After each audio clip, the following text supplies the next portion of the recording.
Hello everyone, this is Funny. You are watching Funny HS Info. Today I am going to talk about safe confined space entry procedure. In this session, I discuss about what is a confined space, examples of confined space, why entry into a confined space is needed, why working in confined space is more hazardous, roles and responsibilities of supervisors, entrants, and confined space attendants. Hierarchy of controls of confined space hazards, emergency response planning and procedures, and basic safety rules. Work in confined space can kill or cause injuries in any industries, ranging from those involving complex plant operations to simple storage facilities. Those victims include not only people working in the confined space but also those who try to rescue them without proper training and equipment. Without safety precautions, it is very dangerous to work in a confined space.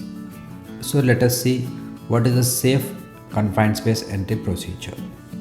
First one, what is a confined space? A confined space is any chamber, tank, manhole, ward, silo, pit, pipe, flue or any other enclosed space in which it is being made up of three main parts. First one, being large enough to enter and perform work, has limited entry and or exit, is not designed for continuous occupancy. Examples of confined space: storage tanks, reaction vessels, enclosed drains, wells, tunnels, pits, furnaces, pipes, unventilated or poorly ventilated rooms. Why entry into confined space is needed?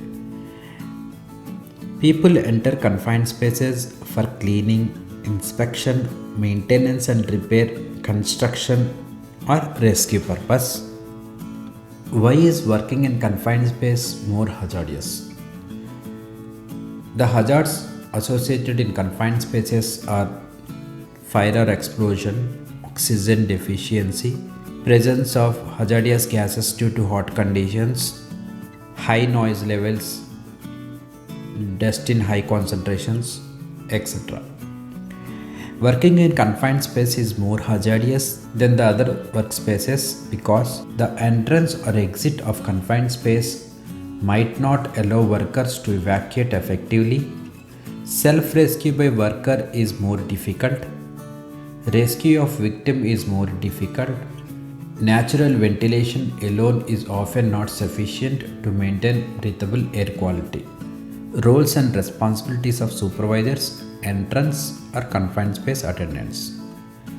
The supervisors are responsible for ensuring that entrant and confined space attendants are briefed on the safety and health precautions to take prior to the confined space entry and work. Ensure that the rescue equipment and appointed rescue personnel are available when confined space work is to be carried out. Implementing control and preventive measures to manage all identified hazards are implemented. Applying the entry permit and have to endorsed by authorized manager before commencement of confined space work. Terminating the entry permit after completion of work. Entrant responsibilities. The main role of entrant is to do work in confined space. Entrants are responsible for following entry and work procedures when carrying out work in the confined space.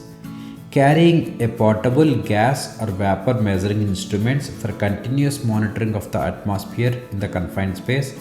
Inform the confined space attendant of any unsafe atmospheric conditions and inform to co-workers to evacuate from the confined space should the portable gas or vapor instruments alarm activated due to the unsafe atmospheric conditions. Next one, responsibilities of attendant.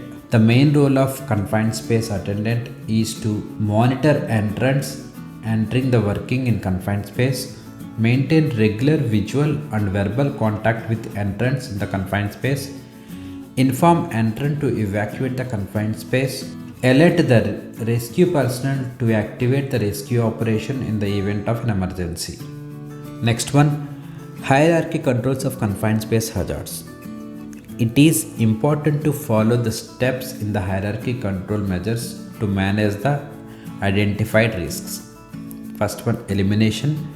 Eliminate all hazards in the space or control the hazards so that the entrants can accomplish their task and exit space safely. For example, Lotto system.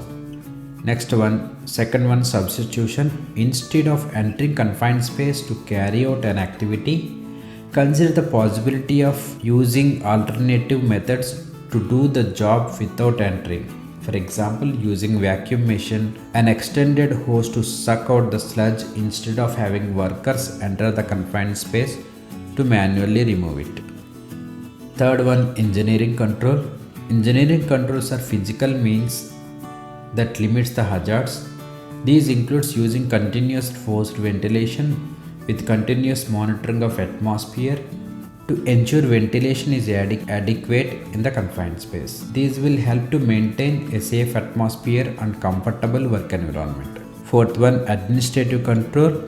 Established by entry procedures before any worker enter in a confined space, it is necessary to establish safe work procedures covering all phases of the entry process. And fifth one, personal protective equipment.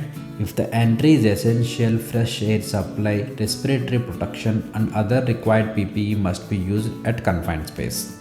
Emergency response planning and rescue procedures. All workers should be trained on the rescue plan before any confined space entry or work. The rescue operation plan should have names and designated rescue personnel that are available. Indicate the methods of rescue to retrieve persons inside a confined space. Prescribe the types and availability of equipment necessary for rescue and provide an effective recall means to summon the designated rescue personnel in a timely manner. Rescue should be planned and specific for each type of confined space. A rescue drill in the confined space should be held at least once in every 12 months to familiarize all workers with the use of rescue methods and equipment. The rescue equipments may include self-contained breathing apparatus, full body harness and retrieve lines attached, hand cranked mechanical winch on tripod, ladder, explosion-proof lighting, first aid equipment, rope, harness, fall arrestor gear, lifelines, lifting equipments, first aid equipments, protective clothing and other special equipment should be provided for the use in case of an emergency. On the basic safety rules, avoid entering confined spaces by doing the work from outside. If the entry to confined space is unavoidable, develop and implement safe system of work as I tell before and follow these basic safety rules to work safely in a confined space.